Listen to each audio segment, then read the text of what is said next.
Bien, buenas noches, ¿cómo están? Empezaríamos la sesión de hoy día, aunque todavía hay pocos participantes. Yo creo que ya van a ir incorporándose. ¿Me escuchan?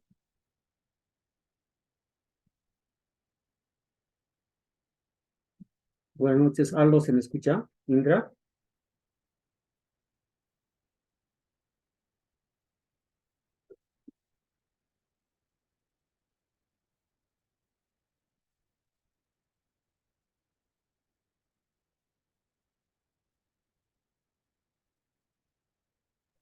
Sí, se escucha, le dicen buenas noches. gracias, gracias, Indra. Entonces empezaríamos.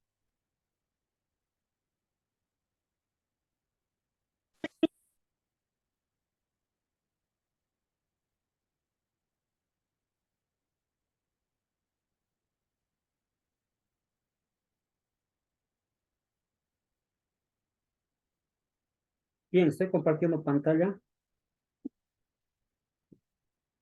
Entonces, hoy nos toca considerar el texto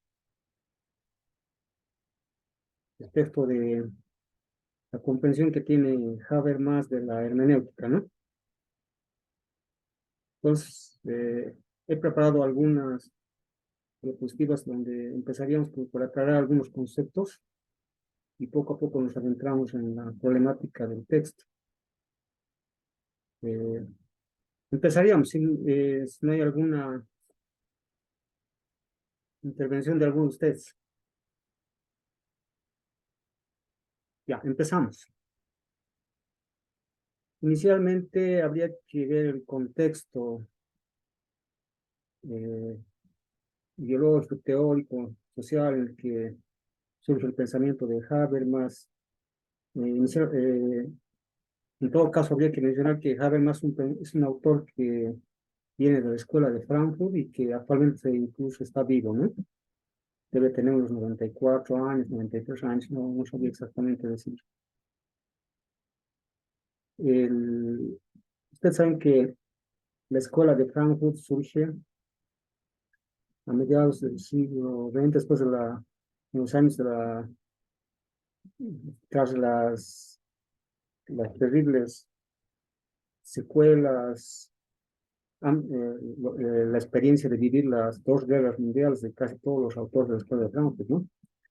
En la escuela de Frankfurt se destacan fundamentalmente, hay una primera etapa en la que se destaca Theodor Adorno, Horkheimer, Herbert Marcuse. Justamente Habermas fue ayudante de Adorno, ¿no? Adorno se caracteriza por haber producido textos de enorme importancia. Fundamentalmente tiene una introducción a la dialéctica, dialéctica negativa.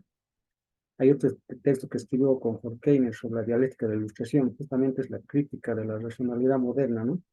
Pues estamos viviendo, él es una época de a partir de Hegel se creía que la razón había llegado y que a partir de ahí el mundo se compondría, vendría un momento de libertad, de paz y desarrollo no en el sentido material, sino desarrollo del ser humano en todos los aspectos, ¿no? En el sentido espiritual, material, etcétera.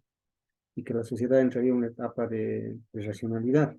Pero lejos de ello, lo que se han vivido después de la de la Revolución Francesa, la emergencia de la consolidación del capitalismo, la emergencia de la economía capitalista, su extensión por todo el mundo, el fenómeno de la globalización que hemos vivido posteriormente y seguimos viviendo, que supone la extensión de las relaciones de producción capitalista a todo el mundo. Lejos de él se han vivido momentos terribles, la humanidad ha vivido momentos terribles, ¿no? Como por ejemplo la Primera y Segunda Guerra Mundial, que otros autores la han vivido. Y entonces de ahí viene un periodo de pesimismo, casi en el que se ve en sus obras, ¿no? Y la emergencia de nuevas corrientes de pensamiento, el afán de desvirtuar, digamos, los aportes de la racionalidad moderna, de la razón moderna, de lo que es fundamentalmente a la que en gran medida se trata de culpar de todos sus males. Se habla de una razón instrumental del capitalismo, en el sentido de que esta razón, la racionalidad del mundo moderno capitalista, tiende fundamentalmente a dominar a los hombres, dominar a los sujetos, controlar, constituir su subjetividad. Entonces, la experiencia de estas dos guerras, como he dicho, la experiencia del desarrollo de la técnica, la investigación de la técnica, de la ciencia, etcétera, aparentemente también lejos de contribuir a acabar con los males de la humanidad, eh, llevado a extremos mucho mayores, como por ejemplo la, la destrucción de Nagasaki y Hiroshima con las bombas atómicas, la guerra de Vietnam, el empleo de armas de destrucción masiva que supuso todo esto, ¿no? Entonces, todo lo que ha sucedido a lo largo del siglo XX, en gran medida ha provocado la emergencia de este pensamiento de la escuela de Frankfurt, que es un pensamiento crítico, ¿no?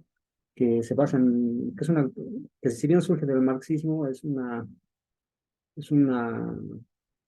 confluencia además con el pensamiento de Sigmund Freud, psicoanálisis, ¿no? Al menos es una obra en casi todos estos autores, pero donde más se acentúa un poco en Herbert Marcuse, en Razón y Revolución. Hay otra obra de Herbert Marcuse que es El hombre unidimensional, donde justamente analiza el hombre del capitalismo, de las sociedades, de las metrópolis capitalistas, de las sociedades del capitalismo avanzado, un hombre totalmente eh, domesticado al sistema, incorporado, asimilado al sistema, y donde incluso la misma clase obrera ya no era la clase obrera contestataria al sistema, ¿no? Como lo veían esta escuela los autores de esta escuela, sino que era una clase obrera asimilada al sistema, integrada, que participaba de la reproducción del capitalismo, que a su vez apoyaba la represión de las metrópolis capitalistas contra los pueblos semicoloniales o los pueblos dependientes. Entonces, esta obra, en gran medida, la dialéctica de la extracción, aborda eso, ¿no? Y en gran medida, Habermas también está de acuerdo en eso, aunque luego va a cambiar su posición, ¿no? Ya no va a ser, digamos, una posición en la misma línea que lo plantearon otros autores, es lo que vamos a ver ahora. Entonces, haciendo esta introducción, empezaríamos por definir, por recordarles qué se entendería por hermenéutica. Hermenéutica significa en griego interpretación, dice el texto, ¿no? Y surge como un método de comprensión de textos. Según el objeto de estudio, surgió como hermenéutica religiosa. Se tenía por objeto la interpretación de los textos sagrados, jurídica si consideraba la aplicación de los principios jurídicos, o filológica aplicada a textos literarios. En todos estos casos, la hermenéutica es un método de interpretación de textos que por su ambigüedad debían ser examinados e interpretados, ¿no? Entonces, en gran medida tenemos esas interpretaciones de la Biblia, por ejemplo. Aquí se trata de interpretar eh, los textos, y esta interpretación de textos fundamentalmente tiene su importancia. ¿En qué sentido? En que el texto puede tener la virtud de estar más allá de la experiencia sensible, ¿no? O singular de los fenómenos de la realidad, en la medida que el texto puede contener aspectos universales, generales, que plasma un autor, donde estarían todas las experiencias sensibles obviamente comprendidos. Esa sería, digamos, la virtud de esto.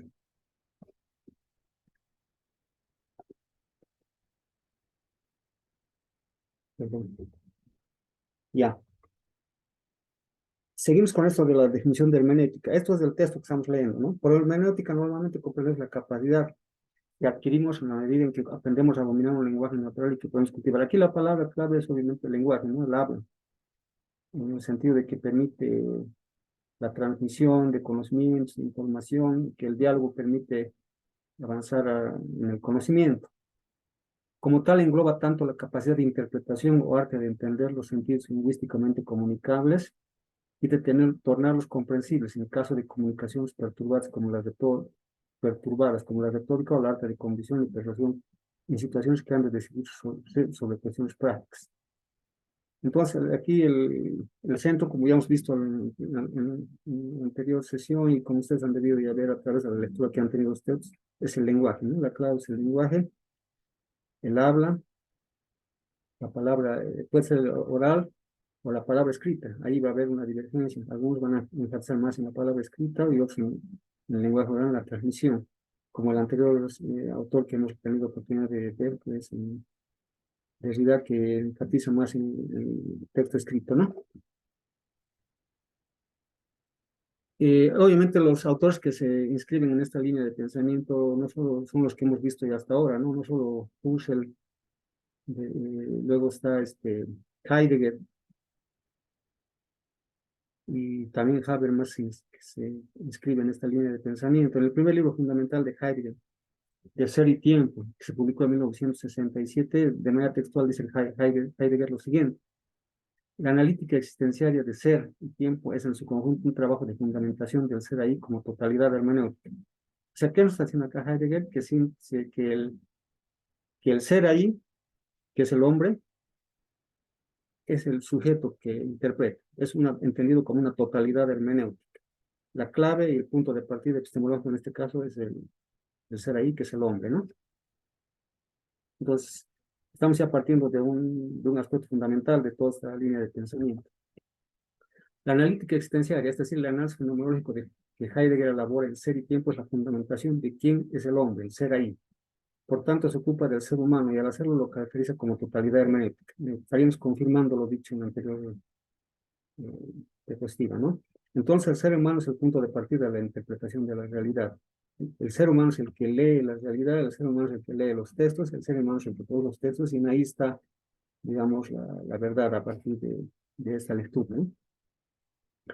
Pero esta centralidad del ser humano viene desde Descartes, ¿no? Y en Kant también se hace patente. Pero vamos a leer el siguiente texto solamente para adentrarnos más en el tema, porque el ser humano es el centro, pero después del ser humano, en el ser humano, una de las propiedades del ser humano, las características del ser humano es que es más allá de ser un animal racional. Algunos autores dicen que Aristóteles no había planteado que el ser humano es un animal racional, sino que es un animal que eh, tiene lenguaje. Por lo tanto, algunos lo habían interpretado eso como animal racional. Por lo tanto, el lenguaje, según esa lectura, estaría antes que la racionalidad, y que supone racionalidad al mismo tiempo. Kant publica en 1781 la crítica de la razón pura.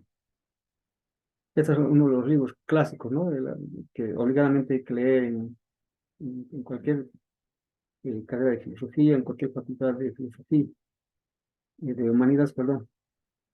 La crítica de la razón pura es la obra fundamental y considera una revolución copernicana. Una revolución copernicana en el sentido que coloca en el centro, como ya lo hizo Descartes más antes, al hombre y su capacidad de comprensión, de interpretación de la realidad, ¿no?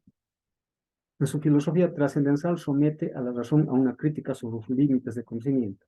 Esa es la característica fundamental de Kant. Se pregunta cómo son producidos los juicios sintéticos a priori en las matemáticas y en la física. Sobre los juicios sintéticos a posteriori, es decir, los que se refieren a hechos científicos, no hay duda. En cambio, sobre los hechos que constituyen la ciencia propiamente dicha, matemáticas y física, es necesario plantear su fundamento. Aquí ya habla de juicios a priori, ¿no? Kant, como hemos dicho, hace, coloca en el centro al sujeto, pero este sujeto tiene la, la virtud de que tiene, como dice, juicios a priori, que no son productos de la experiencia.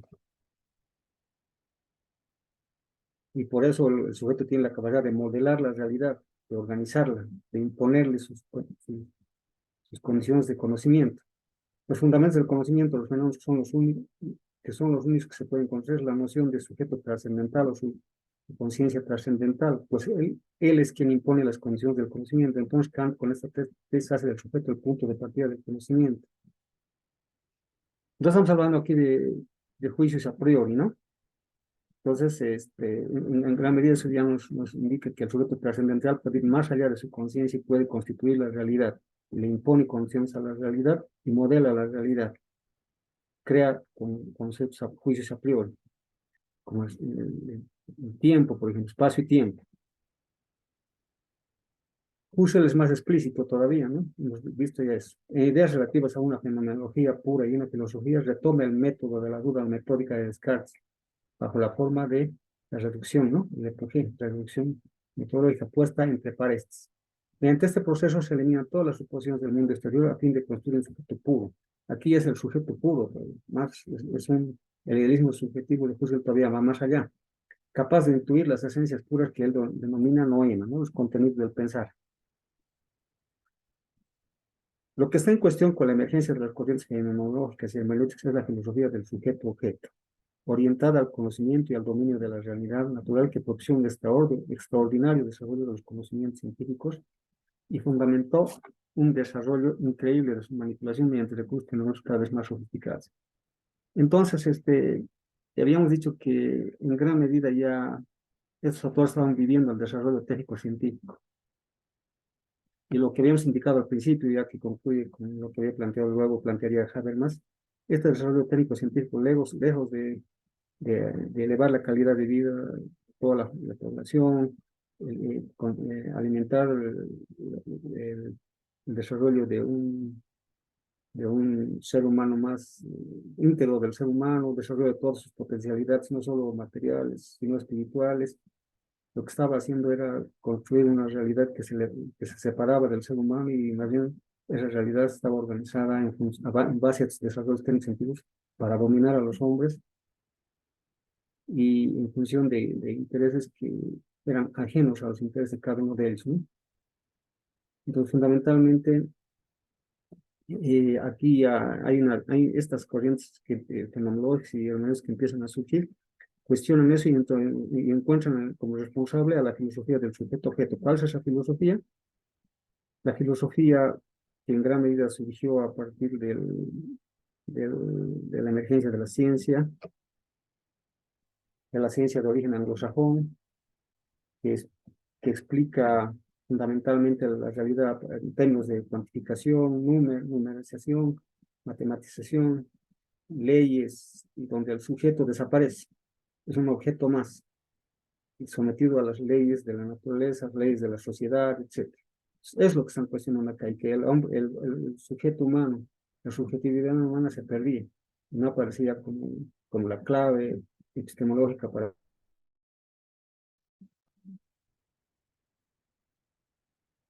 Disculpar, sigue fallando en el internet. Buenas noches, licenciado. ¿Cómo están? Buenas noches, Freddy. Eh, sí, Bien, está muy intermitente su señal, parece. Se le escucha muy entrecortado. escucha, qué desastre. Gracias por el detalle, Freddy. Lamentablemente no he podido solucionar el problema. ¿Ahora se me escucha en estos momentos? Sí, ahora sí está bien. Ya, ojalá podamos terminar la sesión. No sé si hay algo que pueden decir hasta acá, algo hay algún comentario, algo, Freddy tal vez, o Alquiria, Rodrigo, Freddy.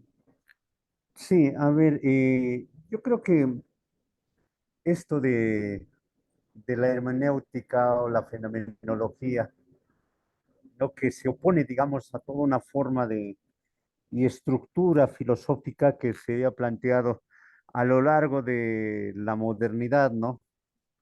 Que siempre planteaba pues sujeto-objeto en base a la ciencia, ¿no? O sea, es el sujeto que conoce al objeto y el objeto que se deja conocer, digamos, ¿no? Entonces, y en ese sentido buscar verdades universales, o sea, reglas universales para establecer, o sea, la verdad en sí, digamos. Ujú, Pero creo que la hermenéutica, la fenomenología surge para refutar toda esta mirada que tenía ¿cómo se llama? Que se había establecido en la modernidad, ¿no? Entonces, por eso ya Nietzsche, por ejemplo, después Husserl, Kierkegaard también, o sea, se desmarca, ¿no? O sea, de la filosofía moderna. Después Heidegger, más que todo, ¿no? Entonces, establecen otra línea de filosofía, otra forma de pensar y de ver las cosas, ¿no?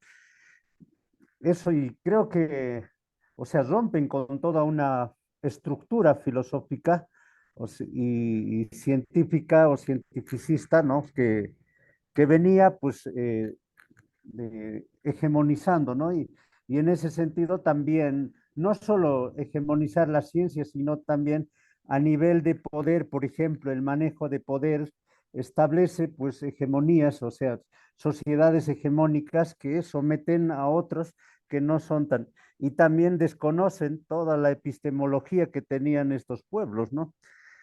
Nada más, Liz. Gracias por la intervención, Freddy. Eh, en gran medida, claro, el objeto de crítica acá es las corrientes positivistas y neopositivistas, ¿no? La escuela de Viena, que viene posteriormente el neopositivismo, lógico, que fundamentalmente consideran que el conocimiento es asociado, conocimiento científico es asociado a matematización y cálculos estadísticos, ¿no? Interpretación de leyes y que se demuestran en términos de fórmulas y cálculos matemáticos. Y a esa lectura de la realidad se la conoce fundamentalmente como una explicación de la realidad, cuando lo que están planteando estas corrientes de pensamiento, las hermenéuticas, es una comprensión. Entonces habría una diferencia entre comprender y explicar, es lo que nos están planteando acá. A ver, continuemos con la lectura del siguiente texto. Espero que ni bien tenga alguna dificultad, por favor me hacen notar, voy a tratar de ver qué puedo hacer para solucionar ese problema. Ya, por tanto, la realidad del mundo moderno condujo a algunas corrientes de pensamiento crítico, como la Escuela de Frankfurt, a mirar también las consecuencias negativas del avance científico-tecnológico. La Escuela de Frankfurt obviamente surge, como habíamos dicho al principio, con esa línea de pensamiento crítico, ¿no? Prácticamente eh, ellos cuestionan, pese a que han surgido la Escuela de Frankfurt de un influjo marxista, cuestionan el marxismo ortodoxo y empiezan a pensar no ya solamente en la economía, porque al principio ellos surgieron del Instituto de Investigaciones Sociales en Frankfurt, de ahí surge la Escuela de Frankfurt justamente. Ellos al inicio estudiaban la economía, como lo hicieron siempre los corrientes marxistas, y a partir de ahí trataban de explicar la realidad. Pero a partir de ahí empiezan a ver otros elementos de la superestructura, empiezan a considerar a la obra de pensadores como Sigmund Freud, como habíamos dicho en su momento, el psicoanálisis y otras eh, lecturas distintas, como en este caso Habermas, que va a ir por la comunicación, por la interpretación, que son otro tipo de puntos de partida que serán distintos a las del marxismo ortodoxo, ¿no? Entonces, lo que ellos cuestionan es la racionalidad moderna, como ya lo dijo Freddy también. ¿Y cuáles son los sustentos de esto? Es la capacidad de destrucción, como hemos dicho, que ha generado la modernidad, ¿no? El desarrollo técnico-científico, lejos de generar, elevar la calidad de la vida, generar una sociedad más justa, con seres humanos con potencialmente, con desarrollo de todas sus potencialidades, más bien las reprimían esas potencialidades. Y un ejemplo clásico, clave es lo que dice acá el texto. La capacidad de destrucción de los medios tecnológicos actuales crece día a día. Eso no es una novedad, nosotros lo sabemos, ¿no? En la última guerra mundial mataron a 80 millones de personas y Hiroshima y Nagasaki pudieron eliminar en fracciones de segundos a cientos de miles de personas. Eso es increíble, ¿no? Lo que pasó en Nagasaki. Es verdad. En segundos fueron prácticamente, como dicen, eliminados 200.000, 300.000, 400.000 personas, no sé exactamente cuántos en estas ciudades, ¿no? En el fondo, lo que destaca en esta crítica a la racionalidad instrumental moderna es que Nietzsche y Heidegger, entre otros, criticaron a la filosofía del sujeto-objeto, lo que habíamos planteado ya. La epistemología clásica es la relación entre el sujeto y el objeto. Un sujeto que reproduce el objeto que existe independiente del sujeto, como fundadora de un pensamiento reductivamente racional que propone la situación actual de la naturaleza de la humanidad. Ahora, la pregunta que yo les puedo hacer a ustedes ¿es la epistemología la causante de todo ese desastre, de lo que ha supuesto todo el siglo XX, con la barbarie de las bombas atómicas sobre ciudades donde habitan, donde no estaban combatientes en la guerra de la Segunda Guerra Mundial, ¿no? Había población civil, mujeres, niños, ancianos, que estaban realizando su vida cotidiana ese día y les cae una bomba y los prácticamente destruye toda la ciudad. Entonces, eso es un hecho prácticamente terrible, ¿no? Que conmueve todo el, el, el pensamiento, el espíritu humano de la época, que prácticamente le lleva a estos pensadores a preguntarse si realmente qué es lo que está sucediendo, cuál es el origen de todo esto. Es la filosofía, es la epistemología, la relación del sujeto-objeto, es la racionalidad moderna, o es una manera de organizar la sociedad de la que... Entonces, ¿cuál sería la respuesta? Eso es para el cuestionamiento que ustedes, que yo, que todos nos tendríamos que hacer, ¿no? Tal vez alguien quiere decir algo. Dicen, Freddy. dicen, sí, eh, personalmente creo que eh, la epistemología no es la causante, pero ha sido utilizado, digamos, ¿no? El fondo de todo esto son las miradas ideológico-políticos, ¿no? O sea, para generar todo esto. Entonces, a partir de ahí se ha ido sometiendo pues a la epistemología, a la filosofía, para justificar, digamos, de una u otra manera toda esa situación. No, o sea, yo creo que la modernidad ha servido de alguna manera, por ejemplo, para justificar toda la destrucción de las conquistas o de la invasión que ha tenido Europa, ¿no? O sea, y para expresar todo el hecho de sentirse superiores a los demás, ¿no?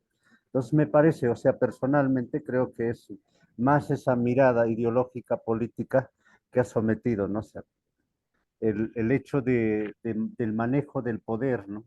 Y de dominio a los otros. Nada más, dice. Gracias, Freddy. Sí, eso yo creo que habría que analizarlo. Cada uno de ustedes va a tener la posibilidad, supongo que, de pensar y reflexionar al respecto, ¿no? Yo también parto de un criterio parcial de Freddy, ¿no? Yo no creo que la filosofía sea el origen, como diríamos, el origen de los males. Por detrás de la filosofía hay un trasfondo social, económico, político, de organizar la vida en sociedad. Y la epistemología en este sentido puede ser crítica, una epistemología crítica que desarrolle un pensamiento crítico, que cuestione la realidad, que te diga cómo funciona la realidad. Y puede haber otra corriente de epistemológica que puede más bien amparar, velar, ocultar, mistificar la realidad. Entonces ahí hay toda una... Es mucho más complejo que decir que la filosofía del sujeto-objeto. Habría que ver, estamos viviendo una época donde estas corrientes de pensamiento en gran medida surgen como respuesta a una corriente de pensamiento que era dominante, que era la corriente positivista, racionalista, que enfatiza en la cuantificación, como habíamos dicho, que ve leyes y que había prácticamente subsumido al sujeto al fondo y que el sujeto no tenía, digamos, el peso específico que necesariamente plantean las corrientes emergentes para el conocimiento de la realidad y para no solo conocer esta realidad, sino transformarla, ver una realidad distinta, hacer entender la realidad, que es lo fundamental, porque después la transformación es producto de la práctica política, como diría también Marx, ¿no? De todas maneras, yo creo que es más complejo de lo que está acá. Yo creo que habría que ver. Eso ya se los dejo para ustedes, ¿no? Para el debate. Lo problemático, según esta crítica, reducir el saber humano al de las ciencias naturales. Eso es lo que está. O sea, las ciencias sociales, las ciencias humanas se habían reducido al saber de las ciencias naturales. Ellas son las ciencias duras y los otros son las ciencias que siguen tras lo que plantean las ciencias naturales. Y el obrar humano al racionalmente calculador, como postuló el mentor del Círculo de Viena. Lo que había dicho hace un instante, Wittgenstein, ¿no? ¿Qué es lo que dice Wittgenstein? El único conocimiento válido es el de las ciencias naturales, pues se accede al mismo mediante un método riguroso y se lo formula con el lenguaje matemático exacto. Entonces, la matemática es la clave de esta comprensión, ¿no? Claro, y eso no solo es porque también ha demostrado su importancia, ¿no? Por ejemplo, habíamos dicho en su momento que las leyes de la gravedad, ¿no? Pues no es el producto de ver caer manzanas sobre el suelo, sino que es el producto de una ardua práctica teórica que hace Newton, que importa fórmulas de la física a las matemáticas, o a la física, perdón, de las matemáticas, hace cálculos y llega a la conclusión después de un enorme esfuerzo intelectual de que hay una ley de la gravedad que rige la vida en este planeta, que es la ley de la gravedad de atracción, rige no solo en el norte del continente, sino en el sur y en todo perdón, todo el planeta. Por lo tanto, es una ley objetiva, son regularidades en las cuales el ser humano debe someterse si quiere vivir en esta sociedad, tendría que conocer esas leyes, de acuerdo a eso actuar. Entonces, es lo que plantea estas ciencias, ¿no? Y eso es en gran medida lo que está siendo objeto de cuestionamiento acá. Una posición contraria se desarrolla el pensamiento hermenéutico durante el siglo XIX. Heidegger continúa en esta línea de pensamiento. Entonces, aquí lo que hace el pensamiento hermenéutico, que es colocar al hombre en la centralidad a partir de Descartes, ¿no es cierto? Pero acá, esta corriente de pensamiento no es solo que lo colocan en el centro, como un sujeto racional, sino como un centro comprensivo. Es la totalidad hermenéutica, que va más allá de la razón, sino que supone otro tipo de facultades humanas que están incorporadas acá, ¿no es cierto?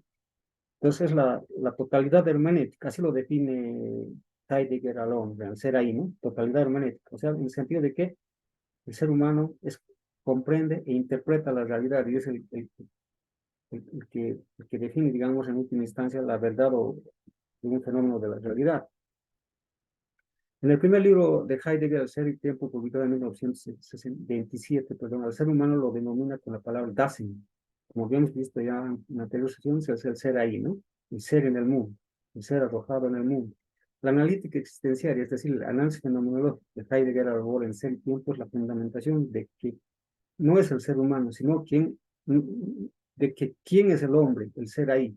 Fundamentalmente se trata de conocer al Dasein, el ser ahí, que es el centro, hemos dicho, de la interpretación, de la comprensión de este mundo, ¿no? El ser humano es una totalidad hermenéutica, el hombre es un ser hermenéutico. Al ocuparse de algún influente que se interroga por el ser el hombre, Heidegger desecha totalmente la concepción del sujeto conocente abstracto y por el contrario se ocupa del hombre concreto, del ente hombre. Claro, ese es el gran aporte de Heidegger, ¿no? Que, que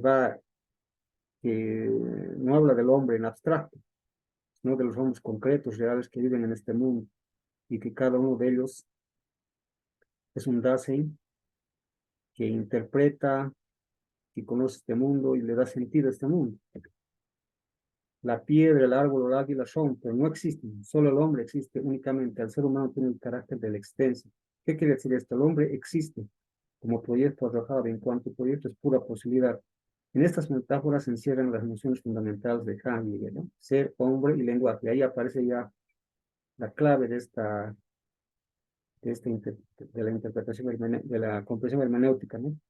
El lenguaje, obviamente asociado al hombre, porque el hombre solamente es el que tiene el lenguaje, y el que a través del lenguaje puede transmitir conocimientos al otro. No es solamente un lenguaje para sí, sino para dialogar con las otras personas y con las otras culturas, etc., ¿no?